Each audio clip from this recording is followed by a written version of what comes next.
Well, our first live crossing this morning is to Mabopane, and this is, of course, here in Tshwane, and we are here. So let's cross over to our reporter on the ground, Ofense Stimo, who's there for us to find out what's happening in Mabopane. Ofense, good morning, and of course, still early and a few hours yet, so let's find out what's happening where you are at.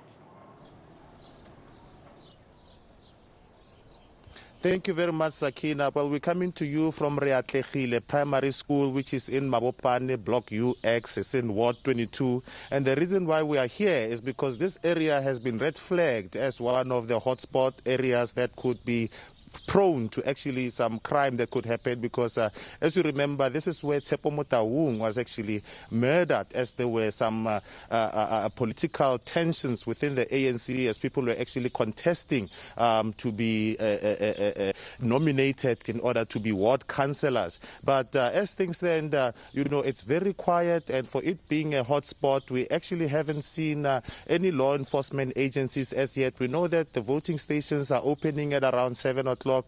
But at the moment, there isn't actually any activity at the moment. As you know, we're actually outside a voting station, but we had anticipated the fact that the president has authorized the deployment of about 10,000 soldiers. We had actually anticipated that since this is one of the areas that are deemed to be a hotspot, that there would be some sort of law enforcement agencies that are actually patrolling the area.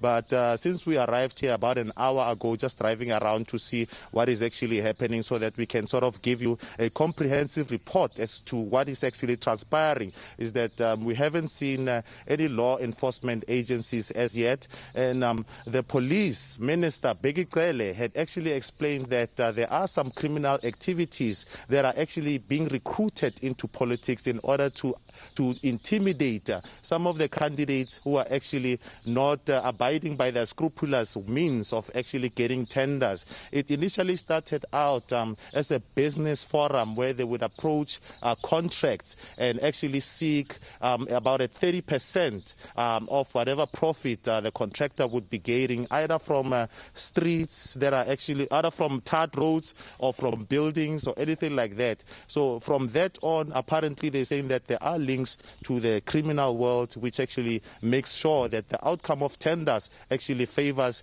the candidates which they are vying for. So we are here, we're actually going to monitor the opening of the station, and once it's open, we're just going to traverse the length and breadth of Gauteng just to check as to whether, the elections are actually happening free and fair, and we'll bring that to you as and when it happens live. Sakina?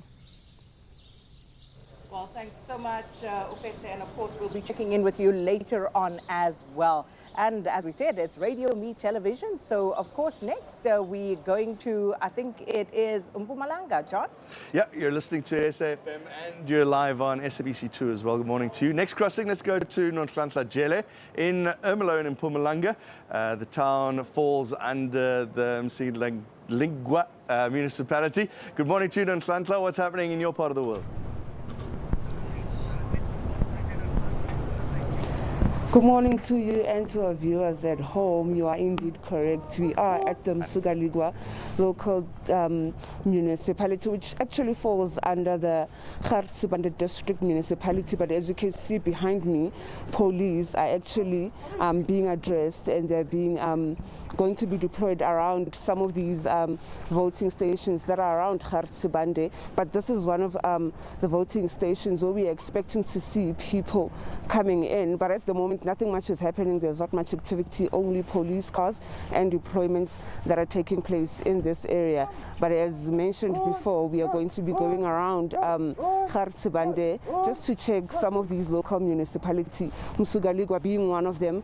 We know that in the past we've had issues with service delivery, water, electricity and roads. And another issue that they've had or have here in this area or this part of Mpumalanga is actually unemployment rate. So we're actually going to be seeing if more people are going to be voting, especially young people, because the people that we spoke to on the ground during the week, there's been tension in a way but young people are not interested in voting. However, the older generation is excited about voting. So we're just going to be seeing what is going to be happening. But as mentioned earlier, behind me, police are being addressed, and I'm sure many of them are going to be deployed around some of the voting stations. Some are going to be stationed in the farms, while others will remain at this voting station.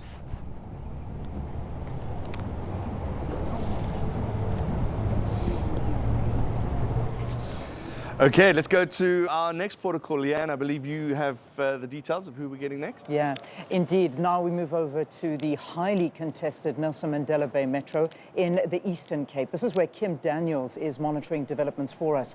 Kim, a very good morning to you. I know a lot of interest in the area that you're in. So talk to us, firstly, set the scene. Where exactly are you? And talk to us how things look in there so far. Good morning and thank you. I'm standing in Ward 2 in the area of Summerstrand in Gqeberha, and you know, as you've said, the metro is a highly contested one. Both the DA and the ANC are fighting very, very hard to win this metro. The DA going so far as to nearly, you know, spending half of their election campaign budget, you know, campaigning in this metro. Its leader, John Steenhuisen, has been here up 10 times, and in the 2016 municipal elections, they had gained only 47% of the votes, but this year they're looking to improve to get that 50+1 vote, that 51%, to make sure they won that outright majority for the metro, because they're not looking for any kind of coalition government. But the ANC, on the other hand, are working just as hard to regain control of this metro once again.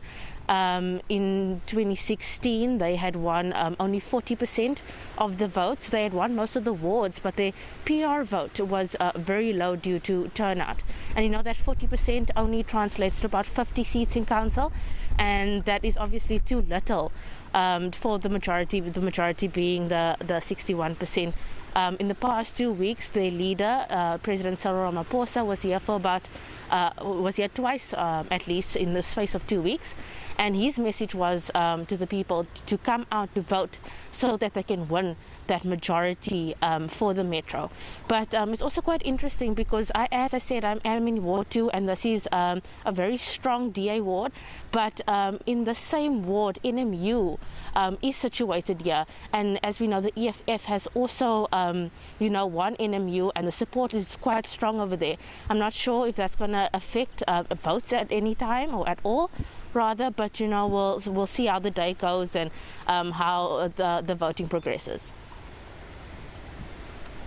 All right, Kim, thanks very much, Kim. Looking forward to getting lots of updates from you in that area. And as we say, thanks very much to all of you that are waking up early, listening to us on television and, of course, on radio as well. It's wonderful to be doing this crossover for you this morning, keeping you up to date, 5 o'clock this morning, all the way through until the results are officially declared. So this is the start of the SABC's 24-hour coverage of elections 2021, and really looking forward to it. So let's continue to crisscross the country, and Sakina, where to next? Well, next we go to KwaZulu-Natal, and yeah, you're not late, you are not seeing things, you're not hearing things. TV meets radio. Sakina, John Hirika, Leanne Manners, we're getting all of us together here on SABC News and, of course, SAFM to make sure that we bring you the most comprehensive coverage of today's local government elections as South Africa decides 2021. So we move now to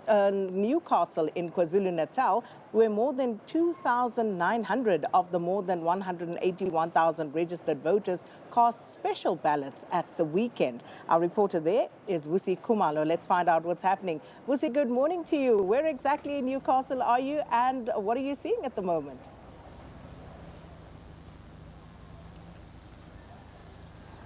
Yes, good morning, Sakina, as well as Leanne. Yes, we are indeed, exactly, we are in Ladysmith. It's just that our next scheduled interview is in Newcastle, so that's where we'll be heading to just immediately after this. Well, what we can tell you is that it is still early days here at the Ladysmith, especially at the Stateville and the Tsakane Township. here in Ladysmith. What we can tell you is that we have seen quite a number of people trickling in to the voting station at a school here behind us, with about a few people that are here. They wanted to be the number one on the queue already forming. I can tell you that this is one of the much anticipated local government